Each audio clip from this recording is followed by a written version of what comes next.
Salam, di video kali ini gue mau cerita lebih jauh lagi soal video meme yang gue posting beberapa waktu lalu lah ya di profil Instagram @ngetes.id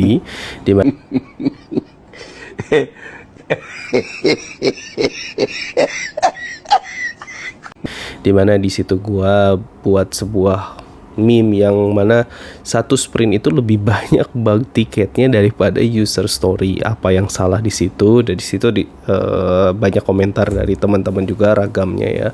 Tapi minim diskusi. Sebenarnya itu adalah kejadian yang bisa saja terjadi di kehidupan sehari-hari teman-teman. Nah, di balik video itu sebenarnya itu juga kejadian di tim gua. Dan hasil brainstorming dengan tim retrospektif ternyata ada beberapa hal yang menurut gue penting buat dibagiin, dan beberapa catatan notesnya udah gue take out sehingga bisa dikonsumsi oleh publik. Nah, ini adalah mind map hasil dari brainstorm kita lah ya, yang sangat disayangkan kalau di keep internal, jadi mau gue bagikan kepada teman-teman. Oke, nah kita review dulu sebenarnya dengan bug tiket yang lebih banyak daripada user story. Sebenarnya apa yang salah sih? Pertama mungkin secara garis besarnya kita di dalam satu sprint itu lebih banyak memperbaiki kesalahan daripada mendeliver value ke user. Pertama itu bisa jadi masalah kualitas, yaitu kualitas kodenya yang tidak sesuai, bisa jadi tech debt gitu kan, ataupun ternyata testingnya tidak memadai sehingga ada beberapa kesalahan yang baru muncul di kemudian hari, kayak di production ataupun di saat alpha testing.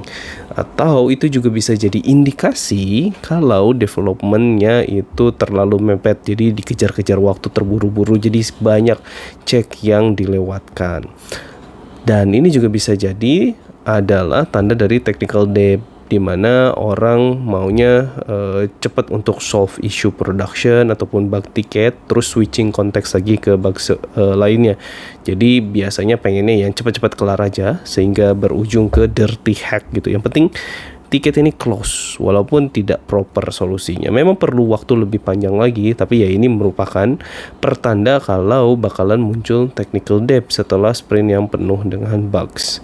Terus juga ini ada masalah di prioritas dan perencanaan tim, karena bisa jadi isu-isu yang sebelumnya minor di pending terus sampai menggunung dan akhirnya bisa worth ke dalam satu sprint khusus untuk bug fix. Kan aneh. Makanya jadi dilihat dari prioritasnya, apakah ini bugs minor yang ketinggalan atau apalah, sehingga jadi hutang fix sampai akhirnya ada laporan dari katakanlah CEO gitu ya, udah bilang katanya, oh ini kok ada bugs visual yang menurut kita itu non issue dan minor yang akhirnya bisa dikerjain di ujung-ujung gitu kan. Oke, nah ini ternyata berdampak juga kepada moral dari tim development. Mereka ngerasa kayaknya kerjaan yang minggu-minggu lalu kok nggak kelar-kelar, ada tektokan bug sampai ke sprint khusus untuk bug segini masih aja belum kelar-kelar. Jadi kan ada rasa moral yang terganggu gitu kan.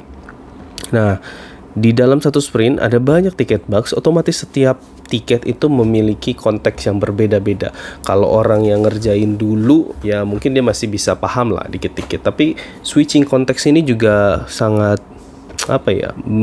costly, alias dia itu mahal kalau kita bandingkan dengan effortnya ya. Jadi ini kalau misalkan developernya masih ada konteks sebelumnya bisa ngerjain dengan cepat, bayangin kalau satu developer ternyata punya banyak tiket issue, otomatis dia bakalan kewalahan. Sedangkan developer lain ngerasa kayaknya gue nggak ngerti soal ini, jadi perlu waktu lebih jauh lagi untuk mempelajari apa yang harus gue rubah sehingga tidak menimbulkan masalah lagi gitu. Memperbaiki masalah dengan masalah kan jadinya nggak kelar-kelar, balik lagi ke poin pertama gitu kan. Dan juga ada kekecewaan dari tim karena tidak bisa mendeliver fitur baru ke user. Mereka lebih banyak memperbaiki masalah yang sebenarnya mereka buat di sprint sebelumnya gitu. Terus kita juga mencari tahu kira-kira apa sih ide perbaikan yang bisa kita lakukan di dalam tim, yaitu ada beberapa poin. Pertama adalah peningkatan testingnya gitu. Sebenarnya kan Jadi, ini adalah video eksklusif khusus untuk member ngetes bareng Fahrul, di mana member bisa menikmati video-video eksklusif full version seperti video kali ini. Ya, kalau lo tertarik untuk join membership ngetes bareng Fahrul, bisa mulai dari Rp9.000. Lo udah support gua membuat konten di YouTube, walaupun gue juga sering posting di Instagram, tapi YouTube ini kontennya lebih serius.